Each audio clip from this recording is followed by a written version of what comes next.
There really is a Batman meme for everything, even the Oscars. Welcome to Open Mic. We like to start the show with some stories or a take on a story you won't get anywhere else. I grew up in Prince George's County and live in the district, so you know these jokes come from a place of love.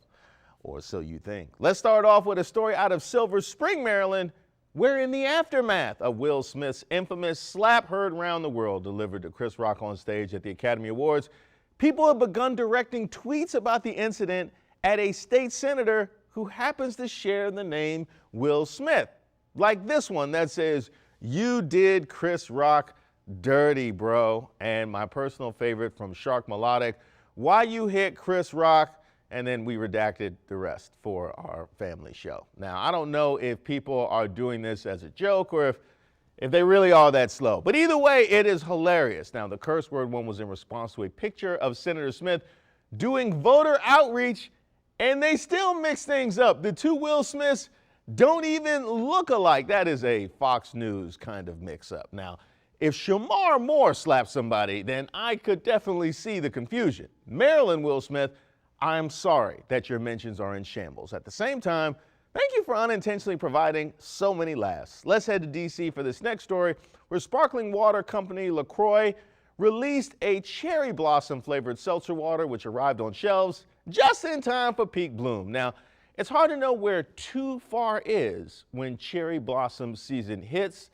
but I think this is it. We have officially arrived at too far. I have never seen a cherry blossom tree and thought to myself, yeah, I wonder what that tastes like. That's never happened. I saw what the world did to pumpkin spice, and I refuse to let it happen to my beloved cherry blossoms. In the immortal words of Ayanla, not on my watch.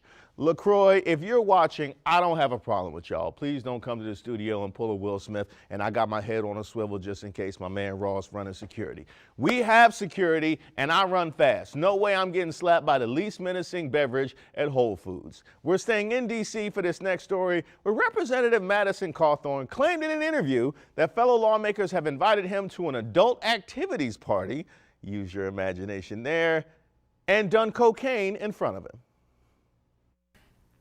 And I look at all these people, a lot of them that I've looked up to through my life. I've always paid attention to politics, guys that, then all of a sudden you get invited to, like, well, hey, we're going to have kind of a get together at one of our homes. You should come. And I'm like, what did you just ask me to come to?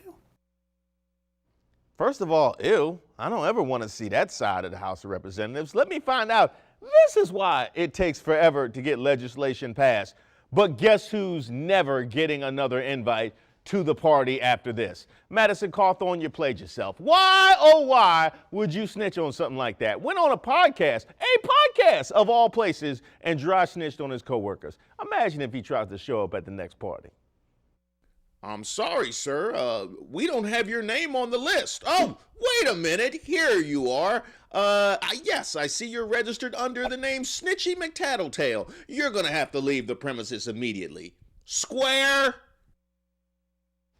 I mean, who snitches on an adult party? I need to know that. Let me clarify, we don't know which lawmakers are throwing the freaky deaky before y'all threaten the station. These are jokes. Once again, don't Will Smith me, bro. Finally, we're staying in Capitol Hill to check in on the latest from the legal saga of the January 6th Capitol riot defendants. Robert Petrosh, who claimed to be a, quote, misguided tourist, will serve 10 days in jail for stealing 2 microphones from the Speaker of the House, Nancy Pelosi's lectern during the insurrection.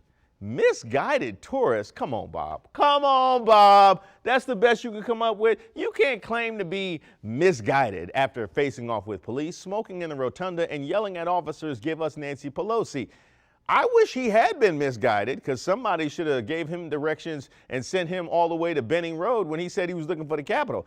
I bet he would have been quiet as a church mouse then. Now, a judge just guided him to 10 days in jail and ordered him to return the microphones he stole. So there go your dreams of selling them on eBay or starting your own podcast. My favorite story, local Will Smith getting blamed for way more famous Will Smith's actions. Now, I'm sure he's already tired of people rapping the Fresh Prince theme to him like they're the first ones to come up with it. Hey, you stay strong, Senator Smith. It's almost summertime. A brand new funk is on the way. Go on and take a vacation to Miami, or you could even go to the Wild Wild West and get jiggy with it. You have earned it.